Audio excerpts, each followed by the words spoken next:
नमस्कार, मी निसार शिकलगार। मी आज या माध्यमातून आपणासमोर वर्धनगड घाटातील अपघातग्रस्त मालिका या विषयावर आज बोलणार आहे।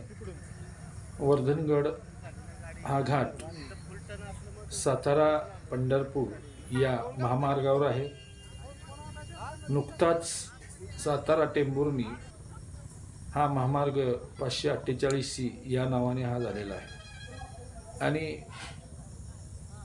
जवळजवळ हा महामार्ग पूर्ण होत आलेला आहे। काही ज्या ठिकाणी पूल आहेत त्या ठिकाणी अजूनही एक 50 फूट म्हणा असा खडतर त्या ठिकाणी रस्ता तशाच पद्धतीने अजून राहिलेला आहे।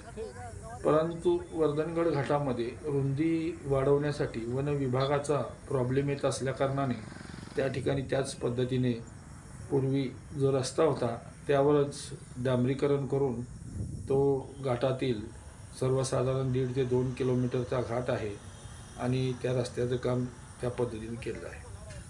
साईडून नाले नसल्याकारणाने रस्त्याने पाणी वाहत जातं आणि ते हळूहळू ज्या साईड पट्ट्या आहे त्या वरील येणाऱ्या किल्ल्यावरील येणाऱ्या पाण्याने ते वाहून जातात आणि अनेक ठिकाणी वर्धनगडच्या कॉर्नरला ब्रिजवरती गार्ड स्टोन ज्याला म्हणलं जातं ते बसवले नाहीत। तर आपण पाहिलं की गेल्या 6 महिन्यामध्ये 3 असे मोठे अपघात या ठिकाणी झाले की त्या अपघातामध्ये सुदैवाने कुठलीही जीवितहानी झाली नाही, परंतु मोठे या अपघाताने जखमीची संख्या मात्र वाढली। सुदैवाने या वाहनामध्ये 1 किंवा 2च लोक होती। एक तर यापूर्वी कार वर्धनगडच्या पहिल्याच कॉर्नरवरून कोरेगावला जाताना डाव्या बाजूला वरून खाली पडली होती, पण म्हणतात ना ते सेफ्टी बॅग्स ओपन झाल्या त्यामुळं ते बचावले गेले। त्याला वर्धनगड ग्रामस्थांनी त्यांना त्या दरीतून बाहेर काढलं। त्यानंतर हायवा ज्याला म्हणलं जातं, जसा JCBचा प्रकार आहे तो हायवा वर्धनगडच्या शेवटच्या कॉर्नरवरून तो खाली गेला आणि इतक्या गडगडत खाली गेला आणि खाली गेल्यानंतर तो हायवा त्याच पद्धतीने उभा राहिला। बरेचसा तो तुटलेला होता, एवढा मोठा डायनासॉर पद्धतीने असणारा हायवा तो तुटला गेला। त्यामध्ये 2 लोक होती, त्यामध्ये जो असणारा मला वाटतं चालक आहे त्यालाही थोड्याफार प्रमाणात जखमा झाल्या होत्या। तो हायवाही त्या पद्धतीने जवळजवळ 200 ते 300 फूट खोल दरीमध्ये गेला आणि परवाच वर्धनगडच्या यात्रे दिवशी पहिल्याच कॉर्नरवर कोरेगावला जाताना उजव्या दिशेने एक कार सरळ त्या पुलावरून खाली गेली। ती कार सातारा येथील वेचले येथे होती। फक्त जो गाडीचा चालक जो होता त्या कारचा तो एकटा त्यामध्ये होता। सुदैवाने तोही बचावला। थोडीफार जखम झाली होती, त्याला इथील ग्रामस्थांनी वर काढले, पुन्हा दवाखान्यामध्ये पाठवला आणि तो सुखरूप असा सातारला त्याला पाठवण्यात आला। तर ह्या पहिल्या कॉर्नरला कोरेगावला जाताना पुशेगावच्या बाजूने कोरेगावला जाताना त्या ब्रिजवरती साईडला गार्डस्टोन नसल्या कारणाने आणि डाव्या बाजूला त्या ठिकाणी रस्ता खचला आहे। रस्ता असा मोठे कट्स तयार झालेले आहेत, त्यामुळे त्या ठिकाणी मोठी अवघड अवस्था होऊन बसली।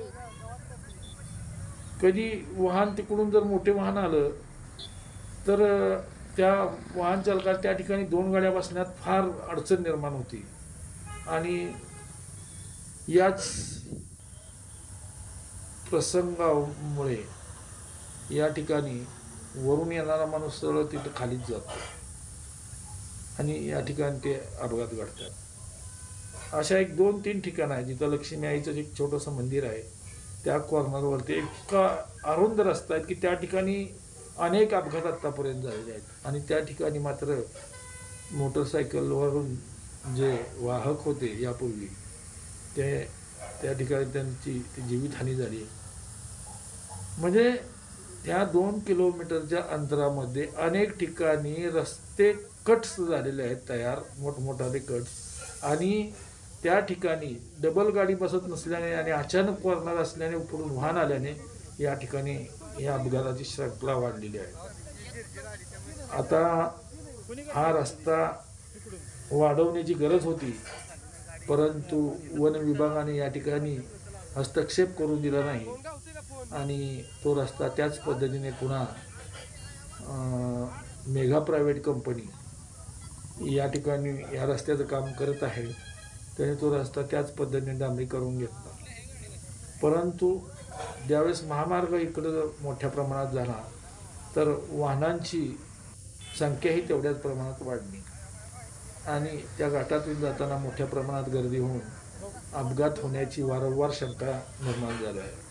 सदर रस्ते महामंडळ असेल किंवा मेगा प्रायव्हेट कंपनी असेल किंवा अन्य रस्त्यासंबंधी ज्या प्रशासकीय विभाग असतील त्यांनी यावर लक्ष देणं फार गरजेचं आहे.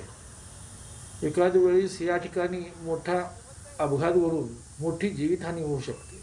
वित्तहानी तर होत चाललीच आहे, परंतु जीवितहानी जर झाली तर याला जबाबदार कोण असा प्रश्न आता बऱ्याचशा परिसरातील वर्धनगड असेल, रामोशीवाडी असेल किंवा नेर असेल, पुसेगाव असेल, कोरेगाव असेल किंवा अन्य आसपासच्या वाड्या वस्त्या असतील, तेथील वाहन व्यावसायिकांनी, ग्रामस्थांनी हा प्रश्न उपस्थित केला आहे की या ठिकाणी असणारा हा रस्ता मोठा होणार तरी कधी, का अनेक जीव गेल्यानंतर या ठिकाणी रस्ता मोठा होईल अशी व्यथा या वाहनधारकांनी, ग्रामस्थांनी, नागरिकांनी व्यक्त केलेली आहे.